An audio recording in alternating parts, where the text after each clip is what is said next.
नमस्ते। आज मैं फाइब्रोमाइल्जिया के बारे में बात करूँगी।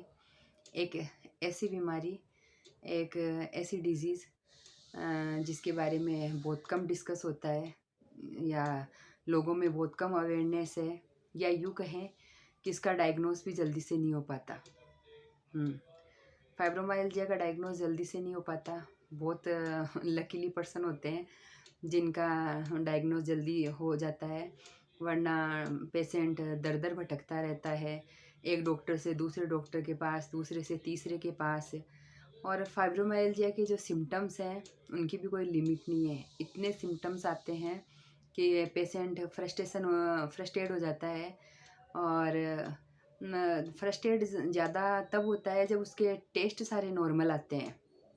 टेस्ट में कुछ भी अब नॉर्मल नहीं आता, उसके सारे टेस्ट नॉर्मल आते हैं तो डॉक्टर उसको बोल देता है कि कुछ नहीं है आपको, आपके माइंड का वहम है। और घरवाले भी बोल देते हैं कि कुछ भी बीमारी नहीं है, ये तुम्हारे दिमाग का वहम है, बस काम करो, बिजी रहो, कुछ नहीं होगा, सब ठीक हो जाएगा।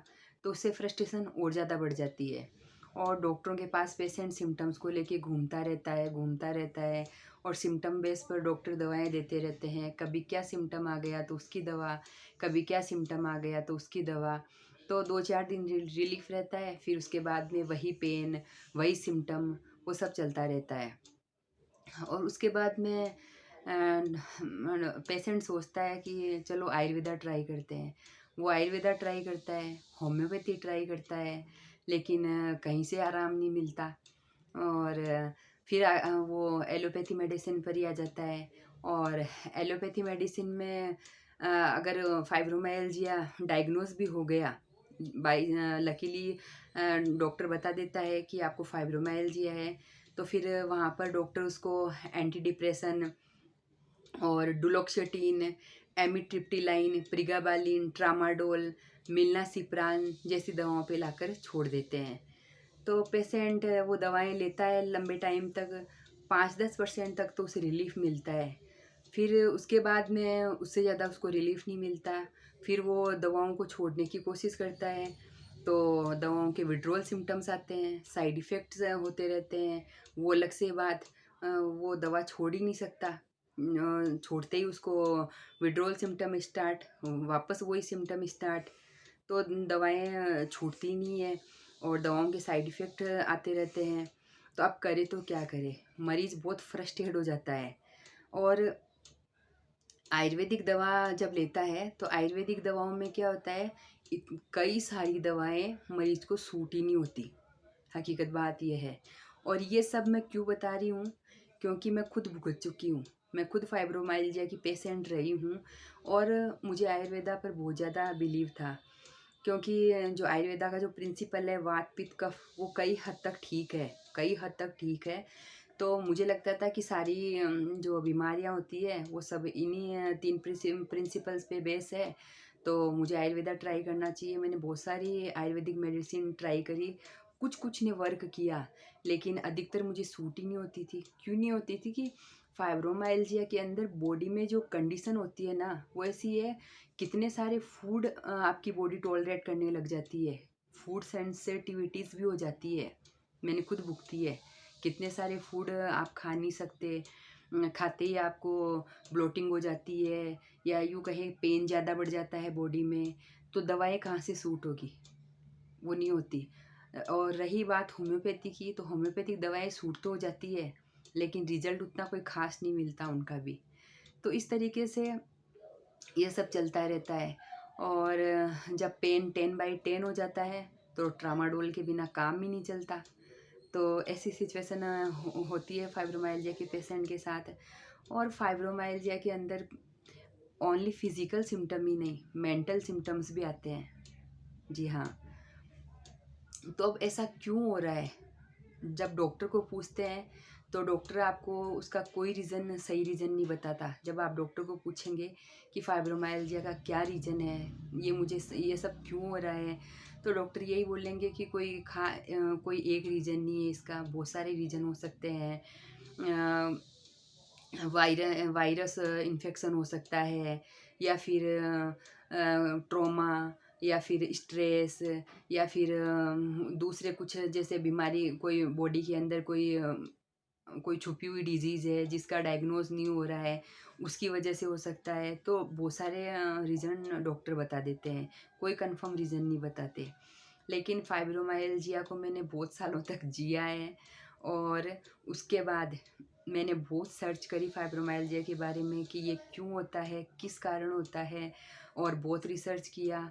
उन सब लोगों से मैंने कांटेक्ट किया जिन लोगों को फाइब्रोमाइल्जिया था। आजकल सोशल मीडिया का ज़माना है, तो बहुत लोग मिल जाते हैं आपको जो फाइब्रोमाइल्जिया से सफ़र कर रहे हैं। उन लोगों से मैंने पूछा कि उनकी क्या हिस्ट्री रही, क्या उनका पास्ट रहा, कब ये बीमारी उनको स्टार्ट हुई, और ये सारी प्रॉब्लम उनके साथ कब स्टार्ट हुई, वो सब मैंने पूछा। और न तो बहुत नॉलेज लिया है इस बीमारी के बारे में। सच कहूँ तो ये बीमारी है ही नहीं, ये एक सिंड्रोम है। जी हाँ, क्योंकि कभी भी कोई बीमारी के अंदर इतने सारे सिम्टम नहीं आते, और सिम्टम्स का मैंने अलग से वीडियो बना रखा है कि फाइब्रोमाइल्जिया में क्या क्या होता है। किसी भी बीमारी में इतने सारे सिम्टम्स नहीं आते जितने फाइब्रोमाइल्जिया में आते हैं। तो ये एक डिजीज़ नहीं है, ये एक सिंड्रोम है। तो ये किस वजह से होता है, वो उसका मैंने रीज़न निकाला। वो सब उस पे मैंने काम किया। तो फाइब्रोमाइल्जिया के अंदर क्या होता है कि फाइब्रोमाइल्जिया एक बॉडी की कंडीशन है।